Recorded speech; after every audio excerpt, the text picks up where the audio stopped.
আমাদের ঐক্যটা হবে কোরআন এবং সুন্নাহর ভিত্তিতে, ঐক্য হবে দ্বীনের আহকাম এর ভিত্তিতে, দ্বীনের যে মৌলিক বিষয় আছে সেই মৌলিক বিষয়গুলো সামনে রেখে আমাদের ঐক্য হবে।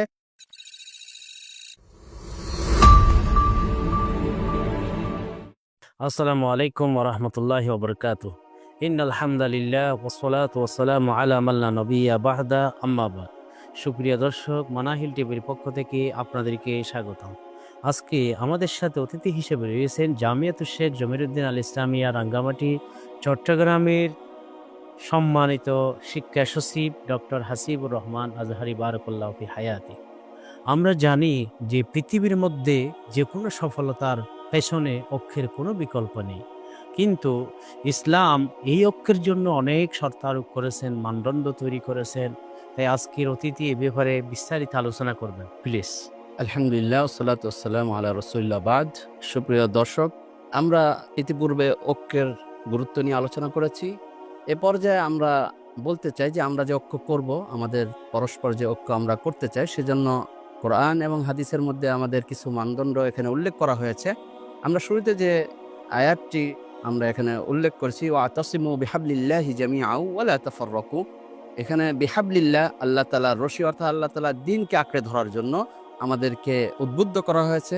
তো এই দ্বীনের ক্ষেত্রে আমরা দ্বীনের যে আহকাম এবং বিধান আছে সেগুলোকে সামনে রেখে আমরা ঐক্য করব। এমন ঐক্য যাতে না হয় যে আমাদের দ্বীনের যে মৌলিক বিষয়গুলো আছে সেগুলো ছেড়ে আমরা ঐক্য করব, বিষয়টা এমন নয়। এটি একটি বিষয়। দ্বিতীয় আরেকটি বিষয় হলো যে আমাদের এই ঐক্যের জন্য কিছু ছাড় দেওয়া প্রয়োজন। মৌলিক যে মূলনীতি আছে সেই মূলনীতির ভিত্তিতে, যেটা রাসূল সাল্লাল্লাহু আলাইহি ওয়াসাল্লাম তার হাদিসের মধ্যে উল্লেখ করেছেন যে লা তাবাগাদু ওয়া লা তাহাসাদু ওয়া লা তাদাবারু ওয়া কুনু ইবাদাল্লাহি ইখওয়ানা। লা তাহাসাদু, আমাদের এই ঐক্যের মধ্যে কোনো ধরনের পরস্পর হিংসা বিদ্বেষ রাখা যাবে না। আমরা যে ব্যক্তিগত স্বার্থ রয়েছে সেগুলো আমরা জলাঞ্জলি দিয়ে আমরা সামগ্রিক যে স্বার্থ রয়েছে সেটা আমরা খেয়াল করব।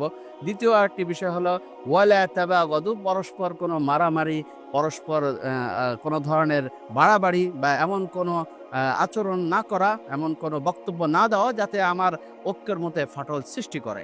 আর তৃতীয় যেটি ওয়ালা তাদাবারু, মানে আমাদের একজন আরেকজনকে রেসপেক্ট করা, সম্মান করা, এমন না একজনকে দেখলে আরেকজন চলে যাওয়া, তার দিকে মুখ না ফিরিয়ে তাকে অ্যাভয়েড করা বা তাকে গুরুত্ব না দেওয়া।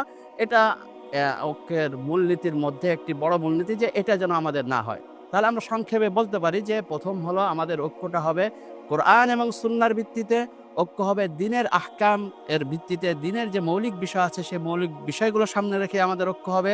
আর দ্বিতীয়ত হলো আমাদের মধ্যে এই ঐক্যের ক্ষেত্রে কোনো ধরনের বাড়াবাড়ি করা যাবে না, কোনো ধরনের হিংসা বিদ্বেষ রাখা যাবে না, কোনো ধরনের এমন কোনো আচরণ করা যাবে না যার কারণে আমাদের ঐক্য মধ্যে ফাটল সৃষ্টি হয়।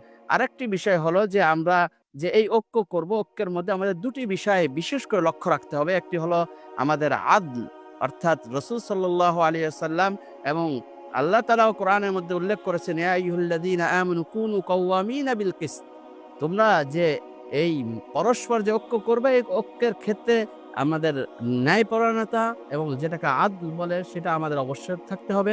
আরেকটা হলো আমাদের ইনসাফ থাকতে হবে, অর্থাৎ আমরা ইনসাফের ভিত্তিতে আমাদের ঐক্যটা বজায় রাখবো। এমন নয় যে আমরা নিজেদের স্বার্থকে লক্ষ্য রেখে অন্যকে ঠকিয়ে আমরা ঐক্য রাখবো, বিষয়টা এমন না, বরং আমাদের মধ্যে ইনসাফও থাকতে হবে। সেদিকে রাসূল সাল্লাল্লাহু আলাইহি ওয়াসাল্লাম আমাদেরকে বিষয়টি গুরুত্ব দেওয়ার জন্য বলেছেন, এবং কোরআনের মধ্যেও এ আয়াত এসেছে, ওয়ালা ইয়াজরিমান্নাকুম শানাআনু কওমিন আলা আল্লা তা'দিলু, যে কোনো কওমের সাথে বা কোনো ব্যক্তির সাথে বা কোনো দলের সাথে কিছু মতপার্থক্যের থাকার কারণে এমন যেন না হয় যে তোমরা ন্যায়পরায়ণতা যেটা আছে সেটা তোমরা ছেড়ে দাও বা ন্যায়পরায়ণতার ক্ষেত্রে তোমরা জুলুম করো। এই বিষয়টা যেন আমাদেরকে লক্ষ্য রাখতে হবে। তাহলে আশা করি ইনশাআল্লাহ আমাদের এই মৌলিক মূলনীতিগুলো সামনে থাকলে আশা করি আমাদের ঐক্যগুলো ইনশাআল্লাহ সুন্দরভাবে প্রতিষ্ঠিত হবে। ধন্যবাদ সম্মানিত অতিথি, আমাদের মুসলিম বিশ্বের বা পরস্পরের ঐক্যের মূলনীতি নিয়ে সুন্দরভাবে আলোচনা পেশ করার জন্য। সার কথা হলো, আসলে ঐক্যের তো সফলতার ক্ষেত্রে আর কোনো বিকল্প নেই, ঐক্যবদ্ধ হতেই হবে। যত বিচ্ছিন্ন থাকবো তত অমুসলিমরা আমাদেরকে ক্ষতি করবে, আমাদের সমাজ নষ্ট করবে, আমাদের দেশ নষ্ট করবে।